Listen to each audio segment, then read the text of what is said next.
instance, we do it every year. The lake in that area remains pretty clean. And I think about 4 or 5 years ago, with the towns above us, somehow we got in touch with them so they wouldn't dump as much stuff and it would come down to our lake. So it was a good day, it was a good cleanup, and it was healthy. And that's my report. All right, thank you very much, Mr. Mayor. All right. At this time, Borough Manager, do you have any? Yes, the borough has been notified that CSX has scheduled some work to be done in Swatter Avenue railroad crossing. They're scheduled to start in mid-April, and they will need to be closed for 2 to 3 days. The borough is working with the contractor to try to coordinate the dates with the hopes that St. James School will be closed for the Easter holiday during that time. And one other thing, not related to borough business, but tomorrow is actually National Autism Day, so we're asked to wear blue in honor of that. So if everyone can do so, I would greatly appreciate it. That's it. All right. Thank you very much, Trish. All right. At this time, we're going to move to council business. I have one thing. Yep.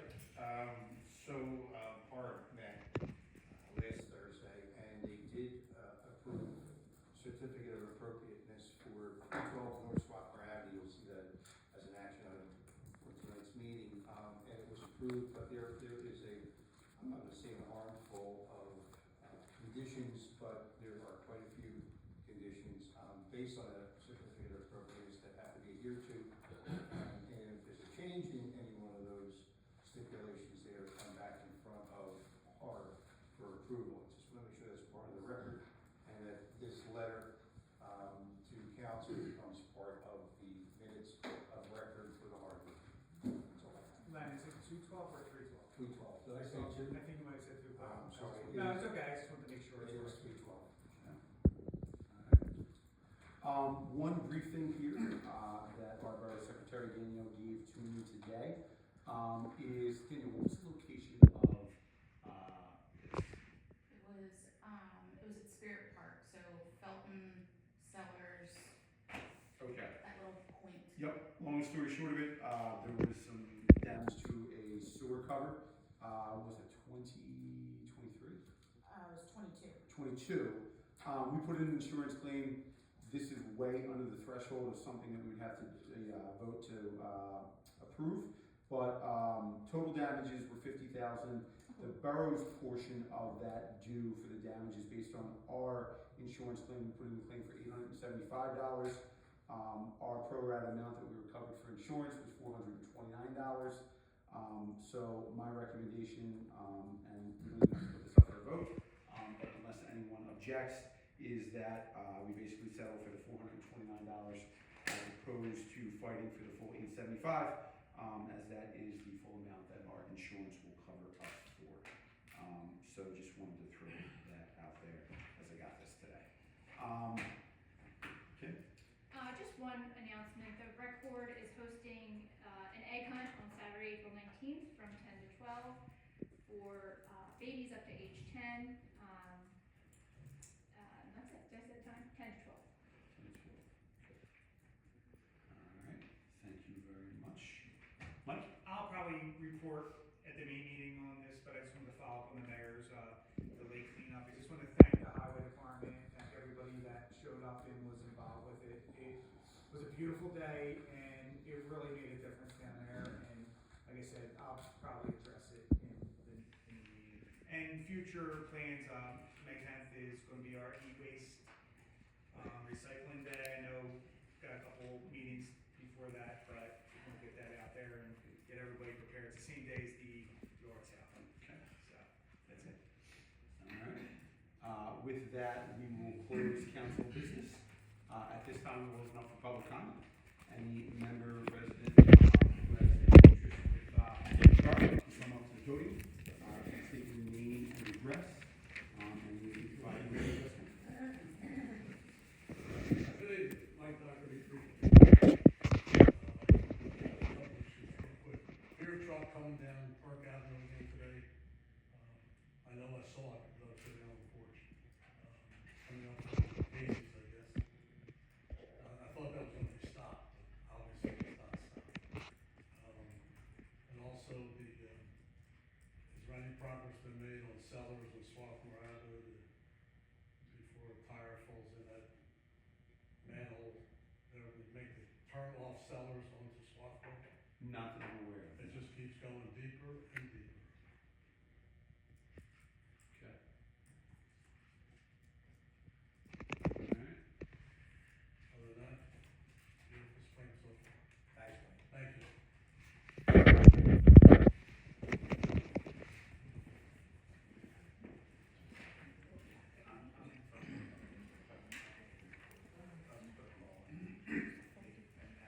Sandy has 317 Burke. I do have my message now.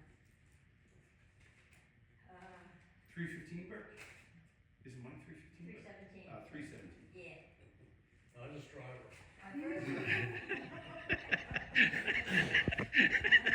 My first question is, do you ever go down the park and, wash the bricks, power wash them? You know where they are, where everybody's In front of it, laying? yes. Yeah, you ever do it? I can't off the top of my head remember the last time I saw it. I'm sorry, Do you feel, does it need to be done? say that again? Does it need to I'm be not done? hard of hearing. No, does it need to be done? Cause I Oh, just yeah. was down there and I thought it looked pretty. I was just down Sunday night looking for mine, and I found it, and they're dirty. You should power wash I them. think she's talking about in front of the pump. Yeah. Okay. I mean, And there's some down there that are broken, what happens about that? are they sign ones that are broken, like people's? Yes, some of the bricks are broken, you don't even know the name. They are stamped with a name and they're broken, correct? Sandy? What does it mean? No, the bricks that are broken, do they have a name stamped into them? No, you can't read the name anymore. Okay, but there was at one point a name in there. Yeah, I I'm didn't know definitely they gonna had clean like it a up, map. maybe that'll make it legible, and then if that we need to be fixed, we can maybe look at and fix, cause that, we don't want that to be taken care of. So I'm sure that's something the highway has to take care of. Okay. What are you guys doing about the speed bump, anything? Speed bump on Burke? Where have you been? No, I'm asking about the speed bump on Burke. That's the one you're referencing? Yeah, Didn't that go back up? no. Okay. Well, I know we had I taken. don't want that one, I want, like a tar one, like the Acme. That's the only thing that's gonna stop these cars. Well, so I think we've been down this road before. I'm not sure we could just throw up a permanent one, but I think we are permitted to put up those temporary ones, but I think it was damaged in the snow removal. So we'll talk to the highway guys, see what happened to it. The plow hit it? We had two of them, I think one was speaking. the one lasted about a week. Well, I think we originally had to affix them into the ground, correct, at that location? So I know Yes, for a while, our old chief of police was getting a little frustrated. We were putting them up in different locations in the barrel, and they were being stolen, because people didn't like it.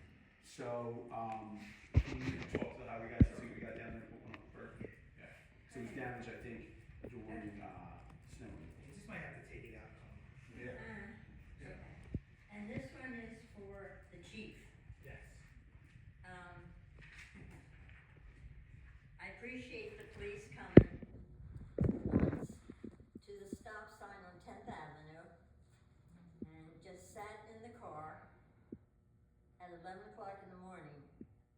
There's no traffic at 11 o'clock in the morning. What time do you want? You gotta get there between 4:30 in the morning to 6:30 and then 4:30 in the afternoon till the rest of the night.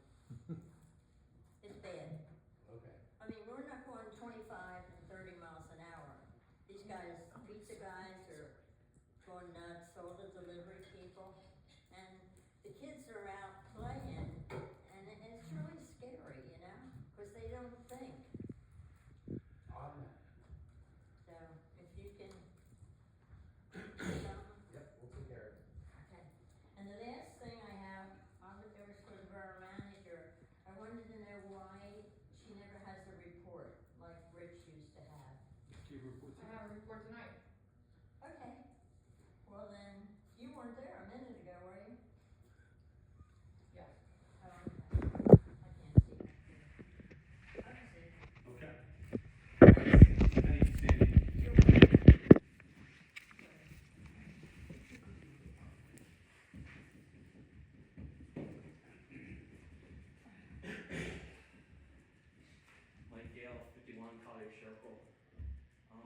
finance committee met in person this year at all?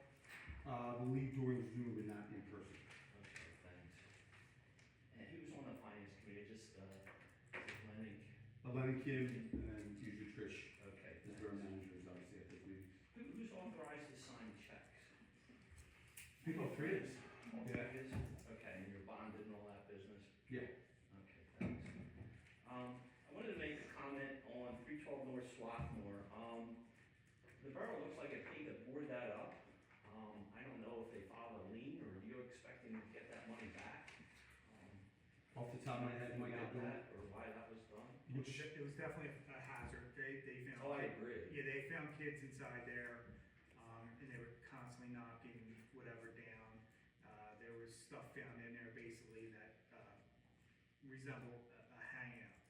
And, it was more out of, to keep people alive is the reason why it was boarded up. Okay. Because something bad is gonna happen. That's fine, I'm glad Yeah, it got boarded yeah. up. I just wanna make sure, I guess you put, I don't know if you put a lien, or are you, is the borough expecting it repaid for what we put out there? I don't know if we put a lien on it, but if we do the abatement work, then yes, we should. Because I think it should be. Yeah.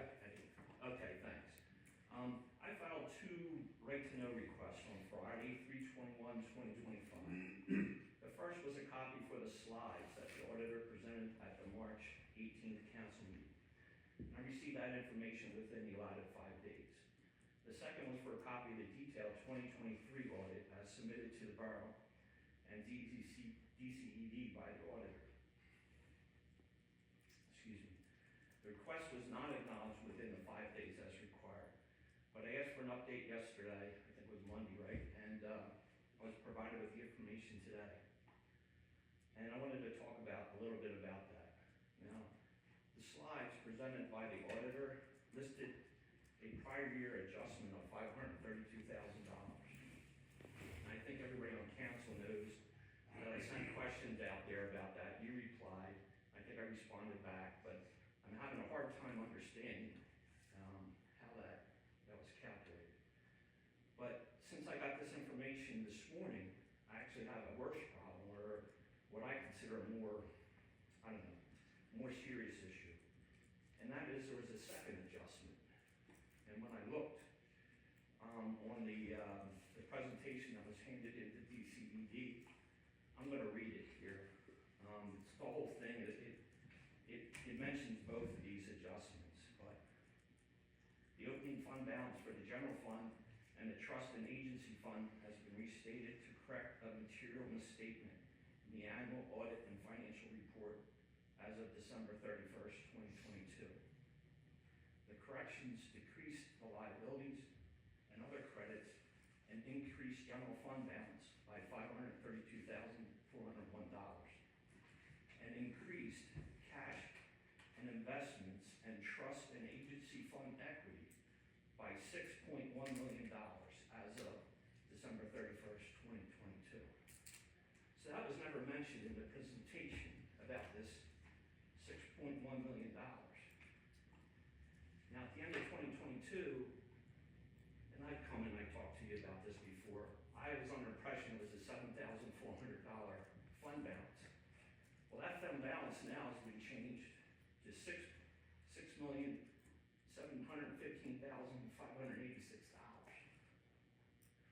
So I don't understand that. And I have to say that in the summary that was provided to DCD, the total revenues, total expenses, and the surplus deficit numbers don't match what was presented in the slides last 2 weeks ago at the 18th meeting. So there's discrepancies in this auditor's own reports between the slides they put out there and this information that they applied to DCD. So I guess I was wondering if you can look into that, see if you see what I see, and maybe find out what's going on. Yeah, I mean, we're back and forth with that auditor now, just to clean some things up and finish up some things, and then start the 2024 work. So I plan on actually emailing him tomorrow or the next day, so we'll ask that question. I know that I did have a discussion with the auditor prior to the other adjustments being made, so I can certainly talk about that. Would it be helpful if Mike put that question in your email?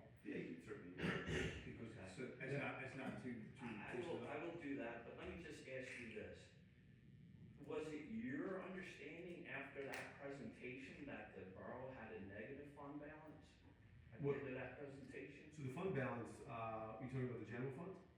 I'm talking about the general fund and it rolls up to the general.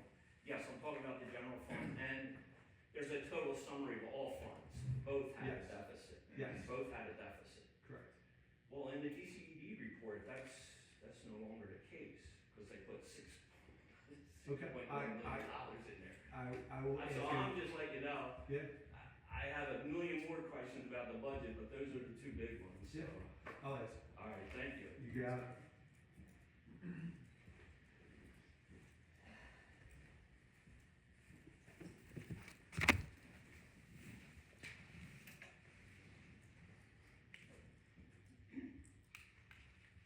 Good evening, Andy Furman, 419 Pomeroy Street. I just wanted to follow up on some questions or comments from the last meeting. The first one has to do with the lake dredging, the debt that's owed on that. The loan, from what I understand, is going to mature next year, 2026. Mr. Collins, you said you're in the middle of refinancing that. That's what you mentioned last meeting. And that at some point, you said this month, I don't know if you meant tonight or 2 weeks from now, you have more to report on that refinancing. Yeah, so we're actually gonna vote, to extend that loan. I don't have the exact details in front of me. Is it Danielle, do you know the date that we're gonna extend it to? Or if you don't know, that's fine. 2029. To 2029. The issue that we had with that is a mistake by M&T. So what occurred was when we took out that loan in 2021, I think it was, to Dredge Lake, or 2020. When was the pandemic? 2020, so yeah, so the 2021, whenever it was. So the way M&T booked that loan on their end was we were provided an accrual payment, where we had two outstanding loans, one for the police station, and then we had the outstanding loan for the bank. What should have occurred is we should have been paying the police station loan off first, and then while paying interest on the lake loan, and then the principal payments on the lake loan were supposed to kick in last April. The way M&T booked that on their end, which was entirely their mistake, was they booked it as principal and interest due at the end of the loan. That's completely incorrect because we have the actuary tables to show that those payments should have been made. So we brought this up to M&T, and then we actually got our bond counsel involved to correct this. And rather than have to pay this all off in 2026, because the principal payment should have been starting in last April, we are going to extend it out at the same rate as the previous loan. M&T tried to charge us a higher rate because when we took that loan out, obviously interest rates were much lower than they are now. So we absolutely said, no, we're not doing it. We got our bond counsel involved, said this is your guys' error. And then so now rather than do that, we're going to extend it out. Okay, so you're saying that there was principal paid by the borough last year, and you said... No, so we had two loans with M&T. Right. So we had the police station loan, and then we also had the lake dredge loan. The way it was supposed to work, based on the payment plan that was provided to us when we signed the documents, was that they were supposed to be basically, we were supposed to be paying the police station principal off with interest on the lake loan, and then once the principal was paid off on the police station, that was supposed to flip over, I believe it's last April, it's last spring, over to the principal payments on the lake loan. That did not occur because of the way M&T booked it in their system. M&T booked it in their system as principal and interest due at the end, which was an error on their end with the vice president of the bank who set that up. Okay, so when did the loan on the police station get paid off? Last spring. Last spring.